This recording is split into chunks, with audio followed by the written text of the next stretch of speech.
મિત્રો સવારના જય માતાજી. એક સમજવા જેવી વાત જરૂર સાંભળજો. તો એક સમુદ્રના કિનારે એક બાળક રમતું હતું. તેના ચપ્પલ તેને બાજુમાં કાઢ્યા હતા. એક મોજું આવ્યું અને ચપ્પલ તળાઈને લઈ ગયું. તો તેને માટી પર લખ્યું કે સમુદ્ર ચોર છે. તેના પછી માછલી પકડવાવાળા આવ્યા. તે જ્યારે માછલી પકડીને બહાર આવ્યા તો તેમને લખ્યું ના, સમુદ્ર ચોર નહીં, સમુદ્ર મારો પાલનહાર છે.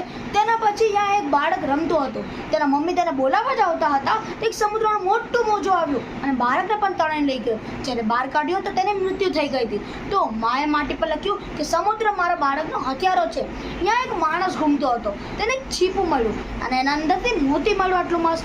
તો એને કીધું કે ના, સમુદ્ર બહુ જ સારો દાનવીર છે. તેના પછી એક બહુ મોટું મોજું આવ્યું અને બધું જ ભૂસીને જતો રહ્યો. બધા લોકોનો અભિપ્રાય આપણા માટે અલગ અલગ હોય છે, પણ જ્યારે આપણે આપણા પોતાના અભિપ્રાય, આપણી પોતાની મહેનત અને સફળતા ઉપર, રસ્તા ઉપર ચાલીએ છીએ ત્યારે કોઈનો અભિપ્રાય આપણા માટે કામ આવતો નથી.